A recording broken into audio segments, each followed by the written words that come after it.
but I'd gone from like earning a decent amount of money and having all these nice luxury things around me to having to sell everything.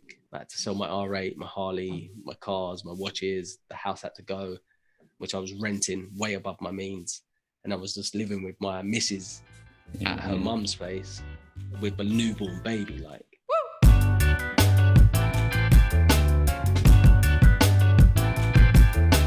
Welcome to Authentic as Fuck podcast. Today we have Danielle and Paige.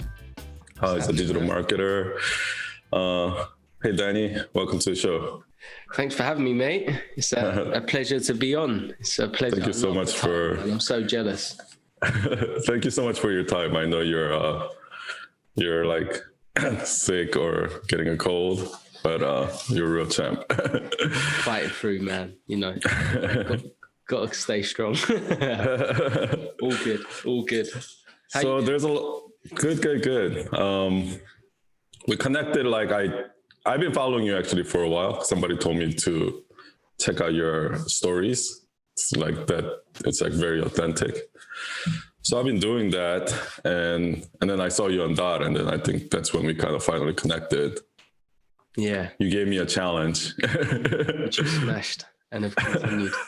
Thank you. Easy, yeah. Right? It's easy right now. Yeah, exactly. I guess I just needed a push because, and you telling me your story about, because like your Instagram story is so natural. So I just figured like, oh, you're just born like that. But you telling me how you struggle with it actually got me thinking. Yeah, man. I sucked hard on camera, man. I so much fear, so much worry about what people thought, so much anxiety. I'd get my phone out and be like instant sweats. Just terrible. Honestly, stuttering, can't get my words out, just completely overthinking. And I spent about £1,000. I knew I wanted to build a personal brand from years ago, and I just kept bottling it up, focusing on client work. And then I bought about £1,000 worth of camera equipment, sat in my cupboard for about a year. And then I was just getting so frustrated because you look at other people and you see them building their personal brand. You know inside you want to. And I wouldn't say jealousy, envy, I guess, of like, come on. And I was telling my friend, my missus's best friend, about it, and she's a presenter on the radio, and she loves all that stuff. And she was like, "What are you talking about? You're scared? Right, get the camera equipment out now." I was like, start sweating. My kids are running around. She was like, "No, come outside." And it's a hot day. I'll never forget this hot day. Neighbours either side. I live in a terraced house, right, in London. So terraced house, garden, short fences. Neighbours are out sunbathing. One's doing the mowing the lawn. And she's like, "Right, I'm going to pan the camera down to you. I want you to present your company and who you are and what makes you unique." You can imagine, like, I'm whispering, I'm nervous, I'm shaking, my kids are running around, my neighbors can hear me. Literally the worst pressure scenario for someone that's been putting off camera. And she literally just forced me to do it. We spent about an hour.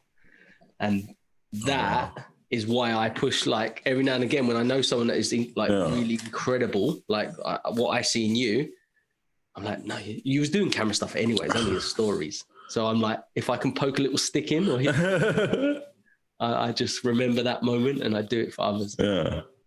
And I think that's the beauty of social media, right? You can kind of not push people, but inspire, motivate people, which is kind of what I get from your stories.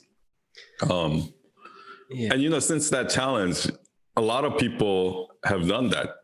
Like I just posted it and a lot of people have done it and they've tagged me, they tagged you. And I just feel like we've started a movement. A little ripple. I loved it. I kept, like, when I was watching your stories back through, I'm seeing so many people from all over the world doing this 7-day story challenge. So just imagine how many people actually struggle with, like, in front of camera and exactly that fear. Just millions of people. So we played our part. We played our part. Yeah, and that's what, and you're doing it probably, without you knowing every day, because people are watching your stories Everybody's telling me about your Instagram stories and like, yeah. Yeah. I before I grew my account on Instagram, so I had less than 1,000 followers, and How long have you been on it? I've been on Instagram for ages, but I decided to build my personal brand on the 4th of Jan this year. Oh, you know, they remember the exact date. That day, because I'd lined up all the content pre-hand, and I remember I'd hired a few videographers before for about 3-4 months. I was like, right, next year I'm going for it. 4th of Jan was the first working day of the month in the UK. So I was like, right, every day. Oh, it was like a New Year's resolution kind of thing. I just said, like, I'm going to do this. I'm going to show up every day with value until my eyes are bleeding, like, until everyone's sick of me. And then I'm going to look back after 100 days and see what the result was. And I tracked how many sales I made and all that jazz. Were you already running a business at that marketing business? Yeah, so I've always been I haven't always been in marketing. I used to play football.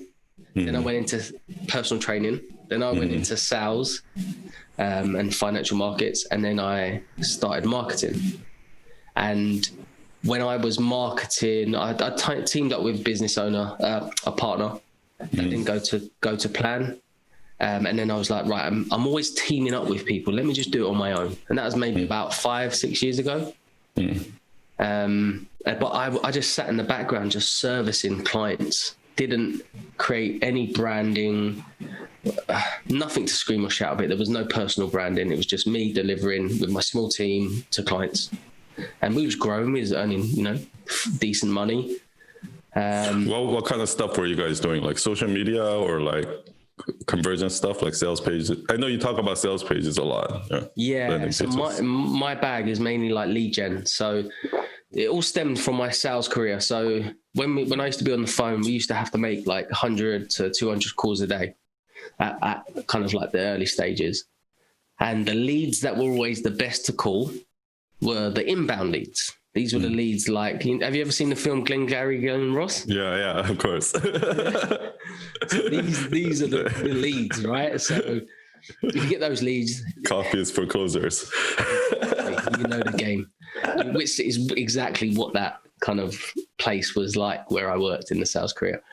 And I just got fed up of spending all this money on teams, salespeople, just trying to fill out the floor of people. You have to train them. Their emotions are up and down. It's a hard job. I wasn't a kind of a leader at that point. I was just like, I'm going to sit in a room. I'm going to learn how to do Google ads because I heard my friend was getting success from it. And I'm going to generate leads myself and I'm going to close them myself. And that's how I started. Oh, okay. Got it. Yeah, that's how I started. And then I got so good at the ad side and the landing pages that I was like, well, I was actually getting worse at selling because I wasn't on the phone all day. You were just busy generating leads. Just generating leads. So another guy we was literally in the room together and he was like shit hot closer. So I was like, you close my leads for me and I'll generate all the marketing. We won't have to spend any more money on marketing agencies because they wouldn't give you access to your own accounts. They wouldn't give you the right data. So how did you learn that? You just on the internet or? Literally, I would copy landing pages. So I'd go and look at the landing pages that I thought looked good. Okay. And then I would practice just copying the exact page, like exactly, and repetition. And then I would call Google and then I would just hound them. Like I would be on the phone to Google for hours and hours a day. Like actually Google, not like a Google marketing company. No, Google ads. I'd be like, right, I've just set up this campaign. Like, what does this mean? What does that mean? And back then you could get an account manager. And this wasn't, from like a manual where they're giving you generic. Right now you can too, if you're like a big account. But yeah, probably not for smaller accounts. But not from the offset. Just don't happen. So back then I had an account manager. I went through a few people, but then I could actually get through to him, and he just used to just download me all the information and give me everything, and then I just grew from there. Hustled. Yeah, just hustled it out. just learn, and then I just would supply the same leads I'd build a brand and I'll supply the leads to the old industry clients. And that's how I started to grow the agency. Yeah, so I want to get a little bit more into it, but let's back up a little bit. Like, you started out playing football professionally, so you kind of were a personal brand to a certain degree, starting out unknowingly. Yeah, that's interesting. Never really thought about it like that. Never thought about it. Yeah, I guess football. Yeah, so tell us about that period of your life, like because you've gone through a few career changes. Yeah. Like, you've kind of reinvented yourself. Yeah. So what is like the series of event that happened that got you to? Wow. Okay. Yeah. So from very early age, just playing football on the council estate with my friends all day, every day, just kicking a ball around.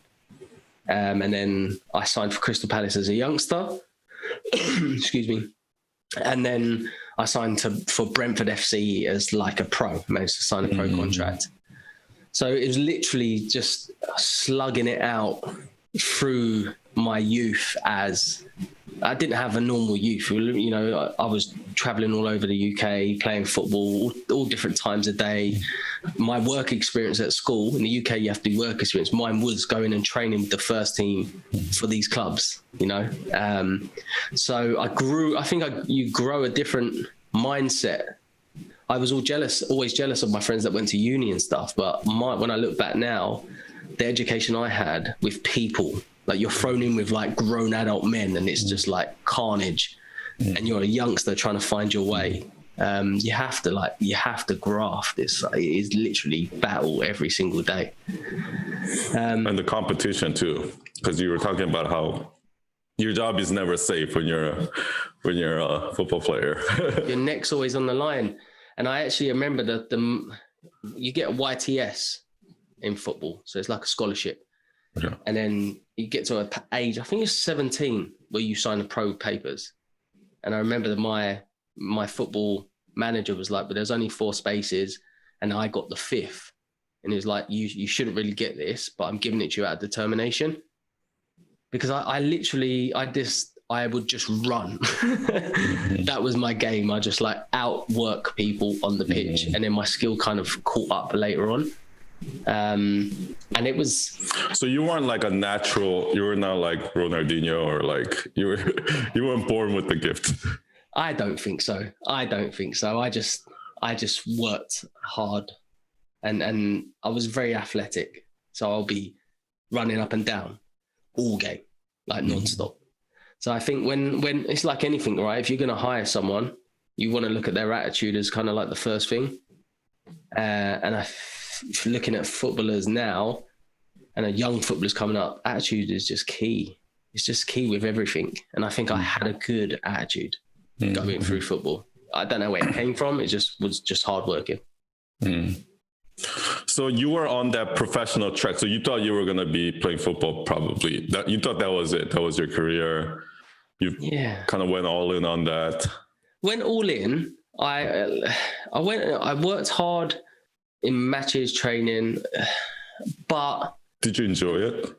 I enjoyed it, but it was tiring. I didn't believe in myself. See, it's almost like you're trapped between knowing you really want something, but half of you doesn't believe you're ever going to get there, or doesn't believe. Like, I'll get off a pitch and nothing was ever good enough.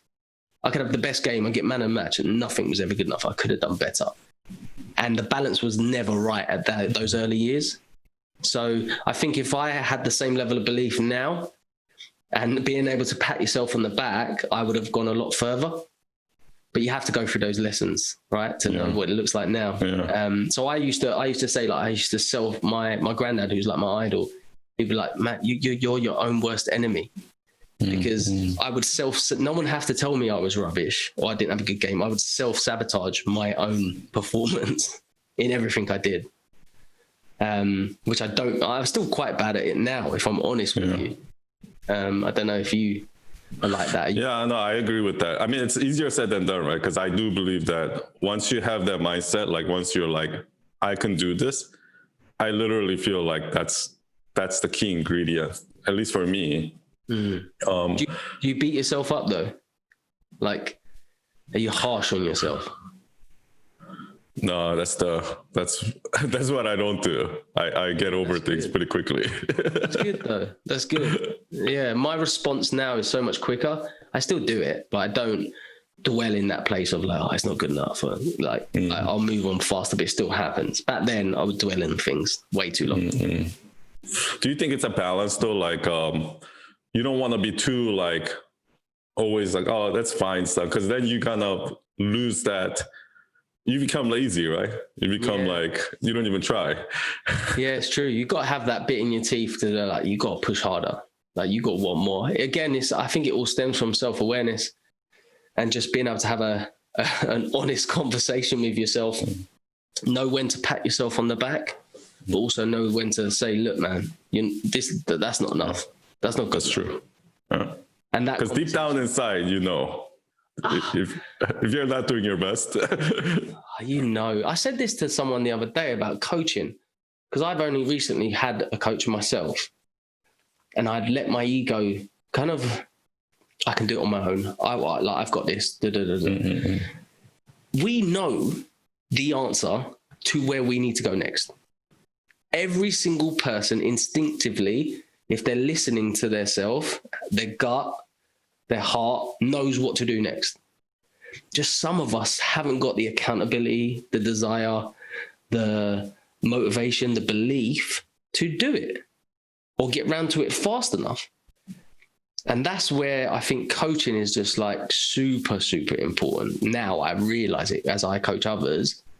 In like a lot of people, I used to think a coach is going to solve all my problems. It's like, I know all this shit. Why am I not doing it? Why am I not doing it? And we go through all our life with coaches, teachers, parents, school, you know, football, coach, like all of that. And we get to adolescence and it's just like, yeah, we got this, man. Life's easy. We just crack on. I don't know what my point is. I've gone completely off cue, but. So what happened when you started working? Because like, as you were saying that, I got goosebumps because that's exactly how I am, right? I've seen a lot of smart people fail because they're like, oh, I know this. But for some reason, when it comes to ourselves, we don't take our own advice. You know what I mean? We're just so good at giving other people advice. Yeah. And yeah, it gave me chills because the people that I see around me that are the most successful, they're the ones that are not necessarily the smart, like have all the answers. They're the ones that listen to other people and take action on those very basic things. Whereas in people that are too smart for themselves, they're like, oh, I know this. And they start ignoring, it's like, you know, because the answer is really easy, right? Because we all think that there's some secret to success, but the answer is boring. It's just something. So boring. It's so true. And that's why no one wants to do it, right? It's like. So what did work? Yeah, I had someone used to say to me, do the things you said you would, even when the mood you said it in has left you. I think that's quite a famous saying. And that stuck with me so hard. I was listening to Mike Tyson's podcast. He was talking to another fighter and he's talking about how much he hates training. In boxing, he's knocked people out in like less than a minute, right? And he's training for months. He's like, I hate every second of it. And he said, true discipline is doing the things you hate like you love them. And I was like, oh, that gave me like, as I was running, I picked up the pace. I was listening to my podcast and like, just having the attitude of like, I'm going to treat this task, even though I hate it more than anything else, like I love it. Yeah. And I was like, wow, that's so powerful. That's so, so powerful. Take that into your day. There's so much stuff that we're doing right now. Entrepreneurs, family, blah, blah, blah, just don't want to do. If you treat it like you love it. There's like, you know what I do is, I heard something similar. I was listening to do you know Jocko Willink? Yeah, I like that. I was listening to a Jocko Willink podcast, and the guy was talking about how like there's certain things he can't do, right? Like reading a book is like so boring, or like or one of the guy was talking about like, he's just holding 2 cases of beer and his arm's tiring, but he's forcing himself to hold on to it, and that kind of got me where like I would go to work like at 5 a.m. when it's still dark outside. Yeah. And what got me excited about doing those things that I didn't want to do is like, I'm doing something that nobody else was willing to do, right? Yeah. And that always got me excited. I'm like, and I use that as like motivation too. Feel. Why is that? What? Because I'm the same. I'm exactly the same. What is that? Is it because I don't think it's a thing of like I never think I'm better than someone. But what is that? What is that feeling? For me, it makes me feel good that I feel like I'm having an advantage over other people. They're like a secret advantage that other people don't know about because they're sleeping in bed while I'm going to work, right? And yeah, it's almost like I have extra time that nobody else has. Creating more time. I think for me, it's like how many other people are saying they're going to do this and aren't. Mm-hmm. I think I kind of go to that space is like how many people are saying they're going to be up and they're not, or how many people say they're going to do this and they don't. Mm-hmm. So I think what I've realized as I've got older is how you need to understand what motivates you. And these kind of like triggers, I don't know if you want to call them triggers, strategies, techniques, but some days it's, people that have told me in the past that I can't make it. Some days it's the opportunities that I've let slip by or I've failed. Some days it's looking at my vision board and where I want to go. It's like you have to create these and spend time thinking about all these things and registering what actually gets you motivated. But I don't know if most people do that. I don't know. No, I mean, I didn't, but you're absolutely right there. For everything that I've achieved, everything in my life, if I track back to the origin point, there was like one moment where I learned some tactic like that, where it shifted my thinking. And that got me started on that discipline. And I used to be such a cynical person. Everyone around me, I have a lot of friends who are very like judgmental and cynical. And they're the ones that are like, when I started getting into personal development like 5 years ago, they're the ones like, that shit is bullshit. Like those vision boards, those things, like those visualizing, that's all bullshit. It's not going to work, right? Yeah. Because it sounds stupid. Those things do sound stupid. I mean, but they work. Yeah, they do. I'll tell you a wicked story, right? Before I started selling, I went into the financial, I was a personal trainer, right? And I was earning okay money, like good few holidays a year, enjoying my life. Had a girlfriend at the time who had a reputation of being very gossipy and negative. We all grew up from the same area, right? And we were friends, and it kind of just evolved into a relationship. And I was with her for like a long time, maybe like 7 years. And I saw my friend drive this Porsche, and he was earning loads of money, and he just completely changed his life around from when I used to go out with him, like clubs, raving and stuff. It's like, man, what are you doing? And he told me he's in the financial markets now. He's doing sales. I was like, I want in. I want in. And he had obviously gone on a journey of personal development, goal setting, gym roan, all of the, kind of that good stuff. But and I know, if you're not a part of that world, sometimes it's hard to actually grasp. And it makes no sense. You think, okay, yeah, what's he on about? Yeah, all that. Anyway, he wouldn't give me a job. He would not give me a job for nothing. Let me come and work. He's like, no, you're not ready. So we used to go to his house, and he would show me his vision board, massive vision board. And he'd teach me about goal setting, and I'd come home and I'd put them up on the wall. And my girlfriend would be like, you're never going to have that car. Like, you're never, ever going to have that car. You're never going to have that Ferrari. You're never going to have that R8. Why you, licking his ass, like brown nose and all this horrible stuff. I was like, all right, cool. And then about a year later, he finally told me why he wouldn't give me a job. And it was like, because you're surrounded with your missus, and she's the most negative person I know, because he knew it. I was like, came home, I was like, relationship's done. Oh, really? Because I didn't want to be with her long term anyway. I didn't see. You already had that kind of. I already knew in my heart, and I just pretended and just plodding on in life. And I knew this was an opportunity I couldn't refuse. And it was unfair for her, unfair for me. So we kind of split up. And I went into that world and he gave me a job effectively. Mm-hmm. And that's where my journey of personal development really started to accelerate. Yeah. No, I think it's so important. Like I did the same thing, right? I had to stop like hanging out with the negative people that are just like, you're never gonna like, you know, that's all bullshit like that. But then I think when you're in this personal development journey, you need at least one other friend who's on that journey with you, who you can talk to.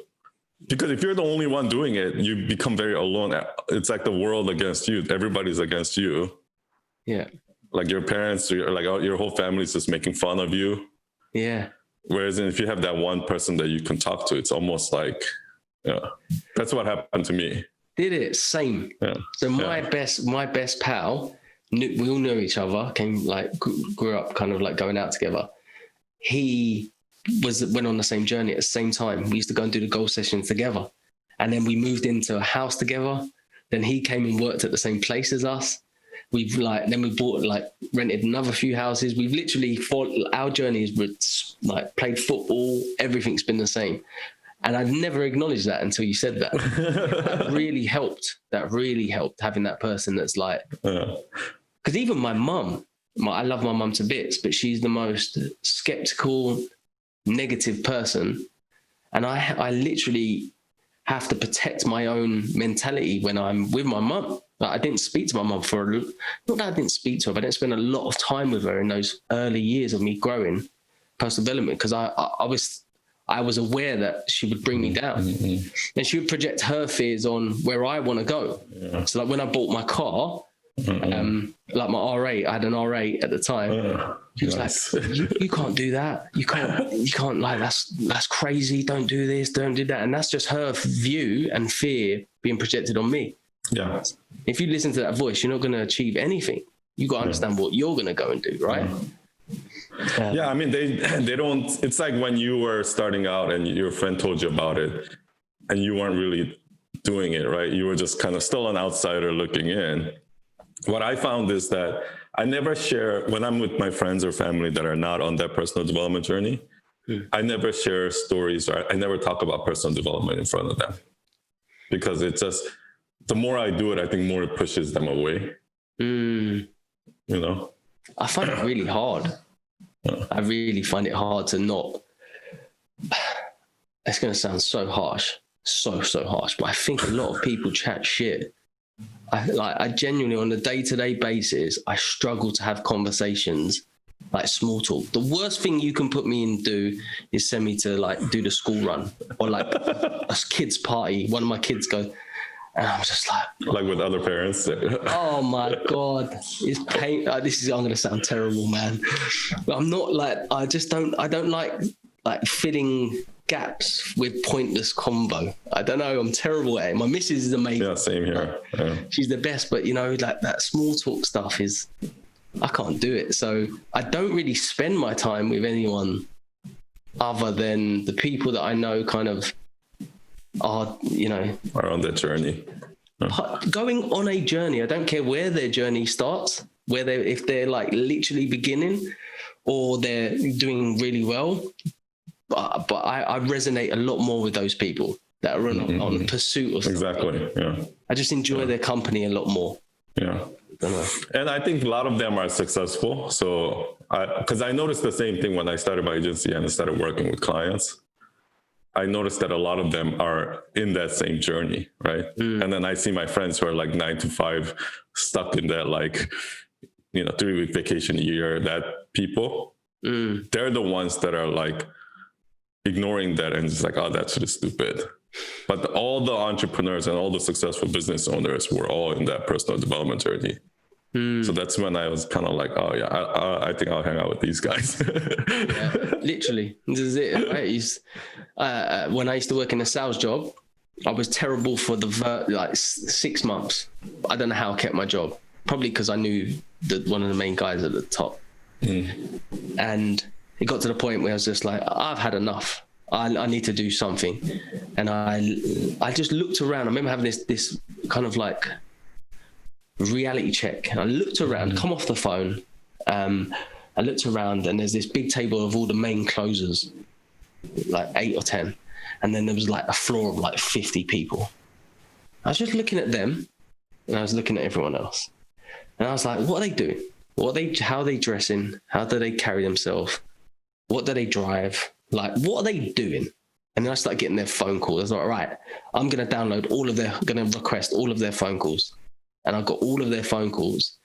And I literally just started to mirror and connect with those 10 people around that table, and excluded myself from having lunch with the others.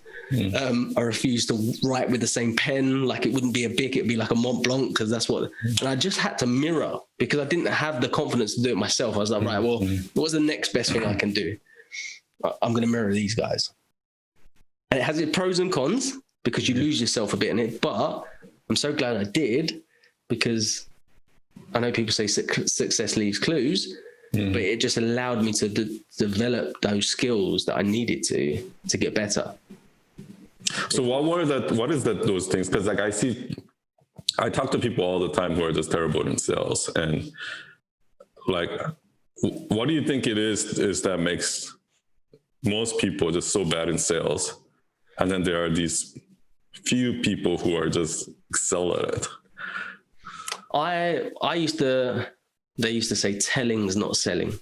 So the people in that room, 90% of them would be telling people about the product, the benefits and all of that jazz. Was the main guys and girls, they're just asking good questions. Like intrigued, really intrigued in you, the person. The output's the output, right? They want to know you. They want to first build that rapport, get you to like them, know that you've got their best interest in heart. The product or the service, literally, they would close massive deals off of a conversation about how's their day. And I'm like, how is that even possible? It's just because they've built so much rapport, they showed so much interest. And that person on the other end of the phone genuinely believed they had the best interest at heart. I think a lot of other people would just, they're so interested in their head of what to say next, making sure they've covered all the features of their service or products. Nobody cares. They really don't care. They want to know about them. They want to talk about them, and good questioning. Why do they not see that though? Like, is it just something that they don't want to see? Is it? I've always wondered about that. I didn't. I was terrible. I was literally bad, man. I was terrible.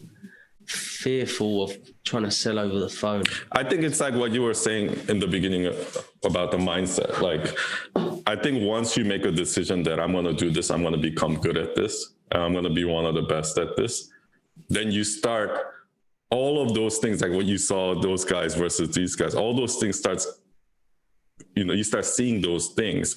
Yeah. Whereas in your mind, if you don't have that mentality, you're just going through the motion, right? You're just going on Instagram, making those carousels. Like, you're not really thinking about, okay, why is this carousel doing better than this one? Like, what does this guy have that this guy doesn't? Yeah. Self-awareness. I think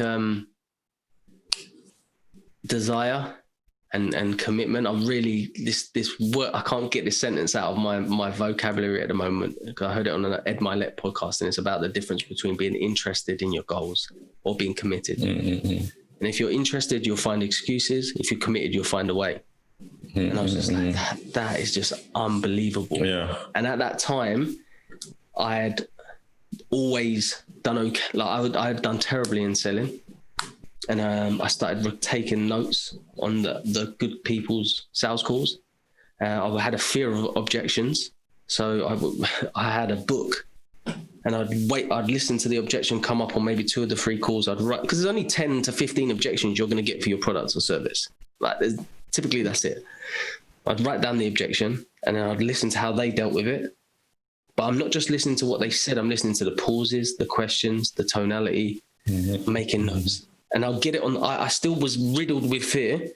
I'd get that objection on the call, and I'd flip quickly to my notepad to like the objection, and I'd literally take a deep breath, right? And then I'd answer it, what was in the book, word for word. And then I just started remembering it, and it just became fun. It literally started to become, selling became actual fun. And that's when you started becoming good at it too. Well, the moment it came, I started believing in myself was when I think I was just about to lose my job.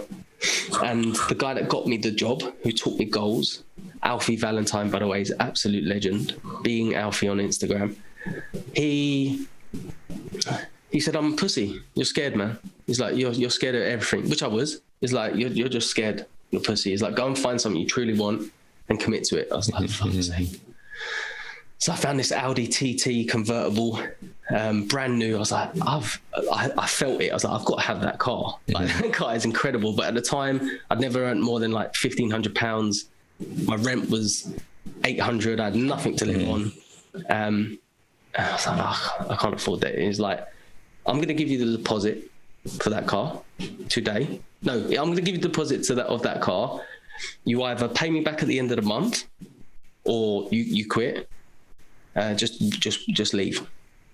And then I was like, I went to the toilet, came back, I was like, yeah, cool. Put the deposit down. And bear in mind, I had any more than one client in a month. I got 8 clients, and I only had 3 weeks to go. 8 clients, from 1 to 8. Because you knew you had to make that. I don't know. I hadn't got better. I was just committed. It's almost like the heavens opened up for me and was like, you're working this hard, it hasn't clicked for you. It's almost like you'd either have to go insane if I'm doing everything that you say you want, and your actions are the same as where you want to go. It's insanity for it not to happen at some point. And that was just the moment for me. I'm like, it's almost like I discovered fire for the first time. You know, like man discovers fire. I was like, this is unstoppable. This is like crazy. And that's when. So you weren't committed. You weren't committed until that moment. That's the moment you were like, if I actually commit and do this, this is the reward that I'm going to get. Like, yeah, I found something I truly wanted. I stopped worrying about what was going out here and people listening and the people. And I started focusing on me and my attitude and serving the person on the phone. And I was just working. Do you think he knew that at the time? Like, this is what you needed? Well, he had done that over and over and over again and got a higher and higher level of stuff. His lifestyle was crazy. So I guess he was just showing me the way that worked for him. But he obviously did see as well that I was just fearful. And to overcome that fear, you do need to commit to things. I love committing to things. And like the house that I'm doing at the moment, Iron Man, there's so many things. If I ever get fear or worry or doubt, I find ways to commit to something that I want. It's so funny you say that, because I think that's the reason why most people, because you know, when you're in college and you're living in a studio apartment, you know, as someday you want to have a 3-bedroom house, you know, 2-car garage. But I think once you get there, people pretty much, so you increase, like, so somebody told me, like, when you're 20, you don't expect to be living in the same house when you're 30, right? At 30, you're going to be, but then when you're 30, you pretty much expect to be living in the same house when you're 40. There's like a drop-off point where around that age, people just stop trying to reinvent themselves. How old are you? I'm 40. You're 40? Yeah. I'm 36, 37. Just recently. Yeah. I don't know if that's happened. I still feel the same, man. No, that's what I mean. I think for 99% of people, that's what they do. But I think the ones that I see that are succeeding, they're not, no, when they're 40, they want a mansion. And then when they're 50, they want an even bigger mansion. Like it doesn't stop for them. And I think, I don't know if you know Ryan Serhan, he's like a real estate agent, salesperson. And one time I heard him say, like, he always lives a tiny bit above his means. Like, he makes himself feel a little bit uncomfortable because that's what he drives him to get to there, right? Oh, man. Yes. But a lot of people live like below their means. Like they know, they buy what they can afford. Yeah. Do you know what though? That doesn't always work for everyone. But but it 1,000,000% works. That 1,000,000% works. I'm living proof. Because again, when I used to work in that career, that was the way to excel and earn more, was to up your lifestyle. So we were, you know, you got a normal car. Okay, get a nice car. Okay, you got a nice car. Go and get tailored suits. You got tailored suits. Now go and get a supercar. Now you got a supercar. You need a second family car. You got a second family car. You need a motorbike. You need a big house. And all of a sudden, you're out going up, up, up, which worked. You earned more. But also, the pressure gets a lot more. Like you're always having to sell to make that money. So that does 1,000,000% work, but you have to be a certain type of person to sustain it. And also, if you're not financially educated, which I wasn't at the time, if anything goes wrong, damn, you can. I agree with you. Yeah, I think what's happening is most people live way above their means or way below their means. I think the key is to live just a little bit above your means. Like, what does that look like for you? Like, I mean, I do celebrate, right? Like every year, me and my wife, we celebrate.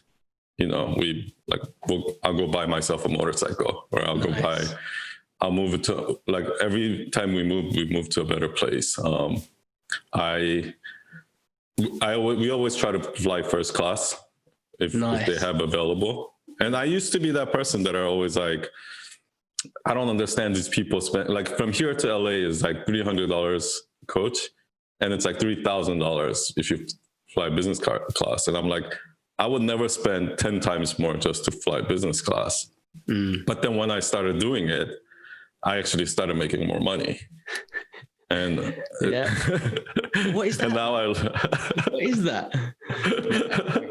I agree, man. I agree. But you know, like, you get Gary V's of the world that are like, obviously he's super successful, massive personal brand, crushing life, right? And he'd be like, no, save your money. You know, he flies coach, I think. I don't know. It looks like he does. He would probably say something different to us. But I'm more with you than with him. Yeah, I mean, I don't go overboard, right? I'll fly business class because I can afford it. I wouldn't push myself to do it. Got you. But what I did, I used to go to San Diego once a month, like last year, before COVID. And what would happen is I would go, and then I would sit in this like tiny little seat, get out, and I'm just like, it's like a 6-hour flight. I'm tired. I pretty much lose the whole day because I'm like tired, I'm cranky. And then I flew business class once, and they had a lay flat seat. So I just went there, I lie down, I slept. I woke up, there was like breakfast waiting for me. It was a red-eye flight. And I basically gained the day. Like, yes, I was feeling refreshed. I felt, and at the time, you know, I was charging like $200 an hour. So, you know, just gaining the day, way more than that, because like I was running my team. So it was way more profitable to gain that extra day when you get than there. To save money on, Nice, man. I like that. That's a good. I think I got in the past. I've had the balance completely wrong. When I stopped doing sales because the company folded, at the height, I think my outgoings were like 7.5K, and then down to like nothing coming in. Mm-hmm. So I had to do like a mass sell-off.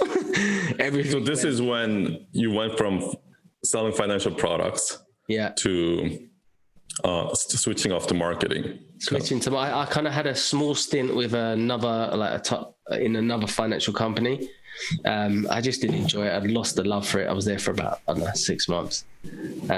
I'd gone from like earning a decent amount of money and having all these nice luxury things around me to having to sell everything. I had to sell my R8, my Harley, my cars, my watches. The house had to go, which I was renting way above my means. And I was just living with my missus at her mum's place with a newborn baby, like major ego punches when you go from an R8 to a Ford Focus. So how did that feel like? Oh, man. How did you get over that? Worry is the first thing. So the stress of, what's gonna happen? Just so once I had sold everything and I knew I didn't have all these outgoings, I was cool. Okay. Other than my ego being like, it's a bit embarrassing. Yeah. This is embarrassing. I'm driving around in a Ford Focus with roof racks, and last month I had like an X6, and I'm seeing people that see me like crush it for 2 years, and now I look like I'm just down and out. I'm selling my watches, and I was like, embarrassing. Like, you know, driving in the car. But once you can let go of that ego, you literally become like, that gives you superpower though. Once you stop caring about other people think. Yeah, that, and also knowing that you can go, you can, You can take it. I can take it. I can take the hit, and also I know I'll never be down to zero because of the knowledge and the experience I've gained. That was the invaluable part, knowing how to communicate to people and sell to people, and goals and mindset and personal development. That's, you can't take that from me. Yeah.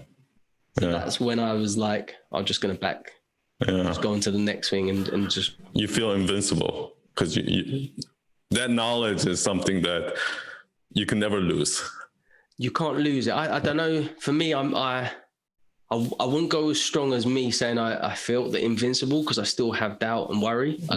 I'm just naturally that person. But if you, I always say the cookie jar, I think Goggins talks about this as well. It's like you have these things that you can kind of look back on in your life and take reference to. And I think the difference between me, maybe you, like with your agency and other stuff that you've done in life, is the more references you have for failing and succeeding, the easier and quicker your response is to doing better or overcoming fear or doubt or worry.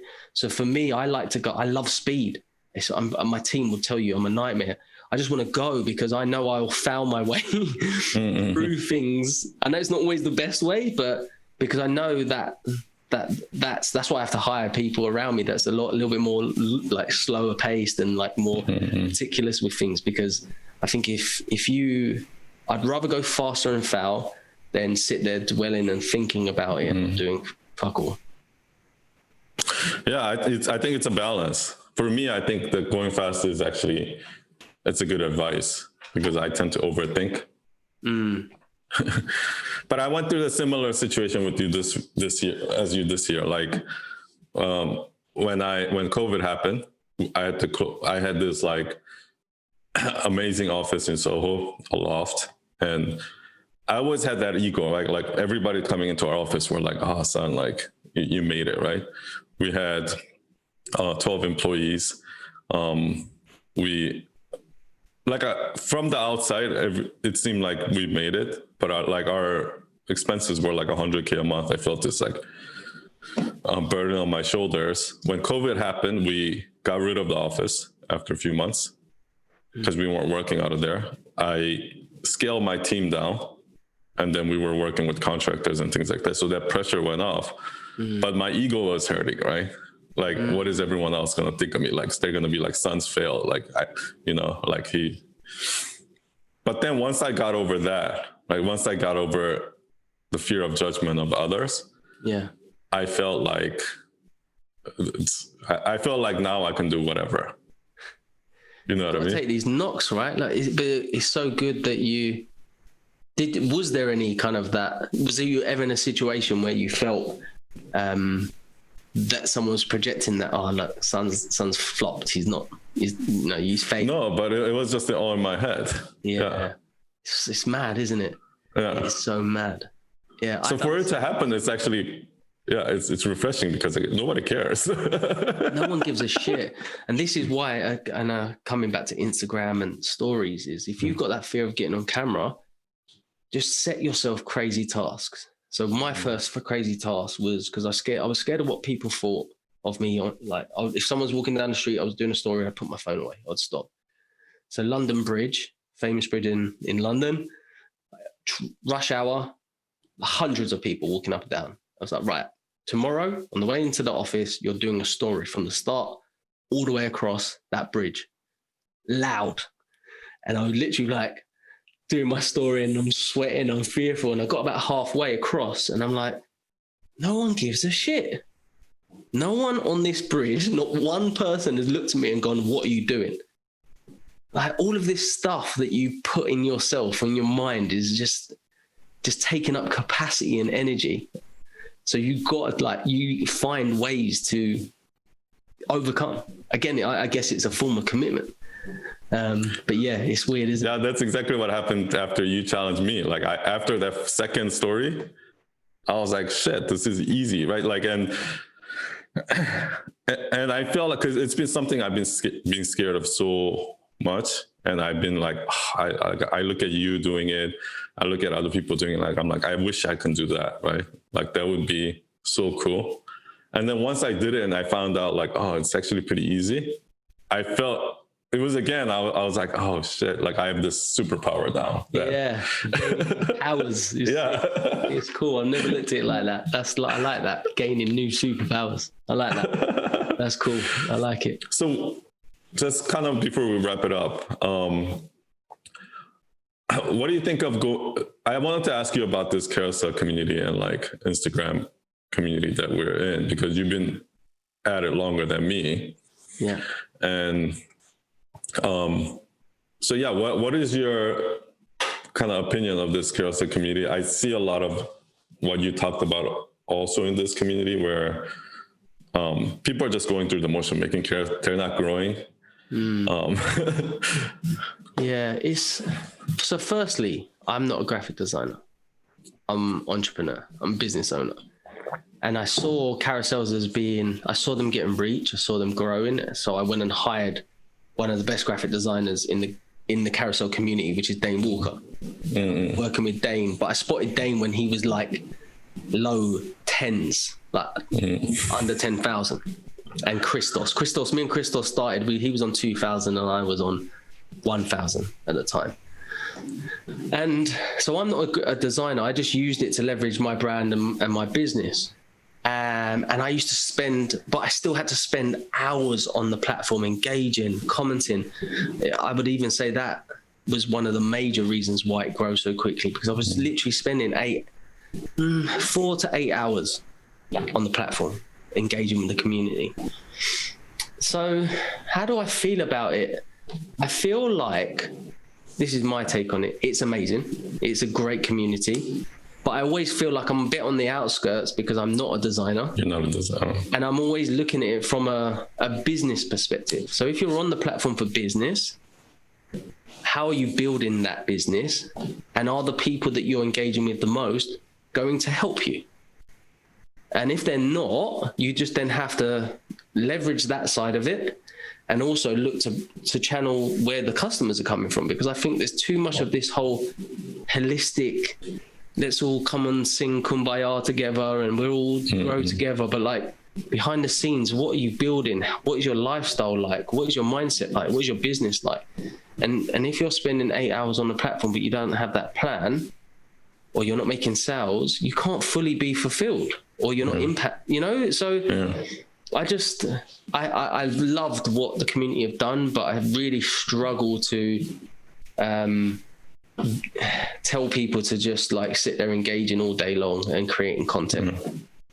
I just don't know. I agree. So the clients you work with right now obviously are not marketing, they're not obviously not in the carousel community. So do you find it, I always find it curious, like, is it possible to grow Instagram like that crazy speeds when you're outside the carousel community, right? Like, because carousel community is like all about that engagement.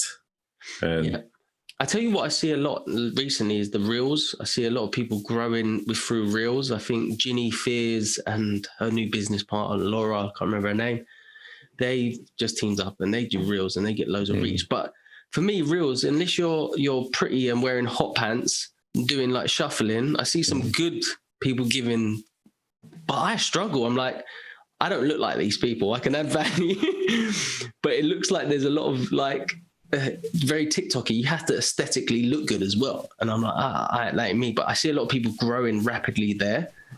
I don't know. There must be ways to grow. outside of the community.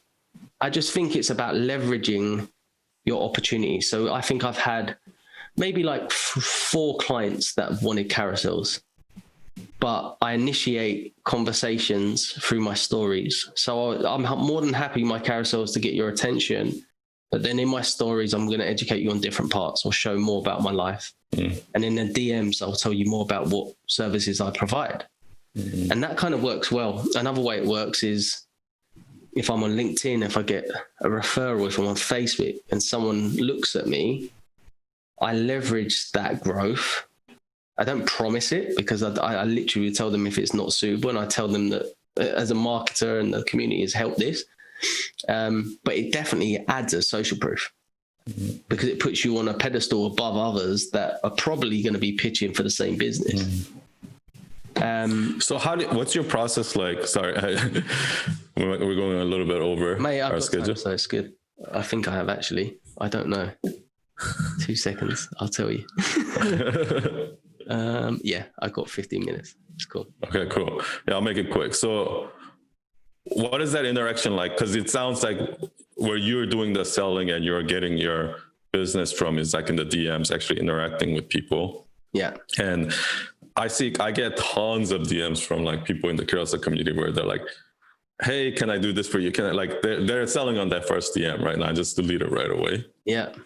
So what is your process like? Like how do you build that relationship? So I built my agency based on outreach, firstly, when I just went on my own. But I would do it based on a value-based outreach. So, you know, Loom, have you ever heard of Use Loom? Yeah. Your screen. Yeah. So because we run ads, I would go and look at a hit list. I created a hit list of companies that align with our culture and who we could help.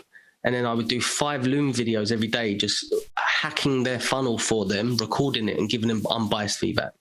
And I would send it to them in Loom and it'll tell you if they've opened that email. Then I would send them a DM and say, look, I sent you something. Hope you don't think I'm being rude or brash, but I love your brand and this is my thoughts. I think you're actually losing a bit of money. If you're happy to jump on a call if you need it, done. And then I'll follow back with them. So that's how I grew. And I'm about to do the same thing again because I'm changing slightly our offering, who we're targeting, going after more purpose-driven companies. But on the organic side of socials, I use stories to initiate conversation. So you understand your customer, getting in front of camera, for example, like, is it, you know, when you get on camera, you're struggling with what to say. Do you have a structure of how you do your stories? Do you pull your phone out and take 50 takes? And I'll use a poll saying, yeah, sounds like me. And I'll change it from yes, no, say like, yeah, I need help with this. So I'll do my story, a couple of polls engagement, bit of social proof. And then I'll go back and I'll look at who's engaged and I'll just say, hey, thanks for engaging. What is it you're struggling about getting in front of the camera? And typically there's 3 questions I always ask, don't matter who you are, what's your biggest challenge? What is it you're trying to achieve? What's holding you back? And then if they've hit me up, I'll say, what made you reach out to me? And I know based on those answers, whether one, I'm going to give you my time, because if you put some care into those answers, I can understand where you're at self-awareness wise. There's not going to be a quick chat if those answers are bullshit. I'll just be like, dude, there's loads of content. And it's not from an ego point of view. I just generally don't have the time. If I was going to be doing stuff on Instagram that's more course-led or there's carousel courses and stuff like that, I probably would spend more time there because there's something low entry to offer people. But right now it's either coaching, which isn't cheap, or agency stuff, which isn't cheap. So I'll definitely serve and help as I can, but I can't be like just jumping on calls for the sake of it. So I try and use that as a qualifier, one to find out if I can help you quickly or to see if I can lead you to a sale. But it's all based on you and and what value I can provide you, basically. Yeah, I think that's a great advice because I think everybody thinks that it's all about the follower, then they just grow and the business will come. But from what I hear, most of your sales background is what's helping you get these business. It's not your Instagram follower count or no, absolutely not. I don't think I've had anyone come through and say like, I'm desperate to work with you. You have to get on a call. You have to still convince people that you're the right company for them. They do come in a little bit more pre-sold, but I also think that's because of my stories, because exactly. I'm the same person they see on that video call. So that's why I think people just sleep on stories so much. It's not about the growth on stories. It's about building that connection and reaffirming that you're a person of influence that could potentially help them. The worst thing you can do is be just resharing other community carousels. Yep, choose a couple. Why don't you do this instead? Choose a carousel that someone else has done and then shed your light on it or talk about it. Rather than just sharing like, oh yeah, let's all sing Kumbaya. Yeah, it's boring. No one wants to see. So rather than doing like, thank you. Like, just share it and be like, this carousel is amazing. Tell you why, because of this, this, and this. Go and check it out. Do you struggle with that? I would be leveraging the other their content to maybe get an opportunity for you. I'm not saying there's not a place for it, but don't make that all your story. Yeah, I agree. Have a story. Because whenever I see like just tons of those, I just skip right through the next person. Because if all I see is reshares, Yeah, and you have a story, man. Like, everyone has a story. Why are you afraid to share it? Just tell it. Just start talking about it, but always connect that back to your customer and maybe where they're at. Love it. And I think your IG live with that really goes into how you do that, which I think everyone should check out. I think it's somewhere. You have to find it somewhere. Lastly, I wanted to ask you about, so you do this thing called Media Day, I think you said, which I thought was fascinating because that's what all small business struggle with, like how to make all of these videos, how to make tons of content like that. They're busy. So can you talk a little bit more about how you guys do that? So when I was hiring videographers to overcome my own fear of getting on camera, I would hire a cameraman, cost a fortune, get 1 or 2 videos. They would push back on editing and all of which I get is time's money. I was like, this is bullshit. How am I going to get mass impact and reach and content? Gary Vee's whole thing of you need however many pieces of content out there if I've got one video and it might not even be that good. So and that's why we created Media Days. So what we do is we create your avatar, your customer with you. We then create content ideas with you. So we might plan for about 50 to 80 videos ideas, and then we'll shoot over 1 or 2 days. And now I've started coaching people on how to like create organic content before then, so they're ready to actually on that day filming and not overwhelmed. Mm-hmm. And it will come. There's no time stamp. There's no editing stamp. We'll come and shoot from like 6 a.m. if you need, down to 10 at night. Everything on this list is getting checked off, and we'll just go to work. And then you. So after those 1 or 2 days, you can potentially walk away with like 50 to 80 videos. Easy, and photos. So you might have like 3 months worth of content. Mm-hmm. Oh, that's awesome. Yeah, when I heard that, I was like, that's such a brilliant idea, because most people don't have the time, and they don't have like Team Gary Vee. So, But I literally, it was just based on what I've, as an entrepreneur growing in that kind of like wanting to get more out there, is let us figure. You're solving your own problem. Yeah, because if I can solve it for me, there's going to be more. I would pay a lot of money for that. I probably charge too little, to be fair. I need to up the prices. So how do people hire you for that? How do they get in touch with you? Well, I'm not global yet. So if you're in the UK, you can hit me up on Instagram, which is Danny Allen Page, at Danny Allen Page, or the agency is gravity7.co.uk. Got it. I'll put the link in the bottom. Legend. Thank you so much for. It's always a pleasure speaking to you, man. I love. Yeah, man. I every time we talk, I feel like the time just flies by, and I'm like, well, we're an hour already. Crazy. I know. Definitely. It's always a pleasure, and I love what you're doing. I love the new look of the podcast. It's Thank you so much, man. Thank you for doing this, and I'll talk soon. Yeah, send me some cream as well, man. I can't believe you're 40. What on earth is going on? I got that. It's because I'm Asian. I'm not black, so they say black don't cry. Cool, mate. Listen, such a pleasure. Thank you so much. Thank you, everyone. Cheers.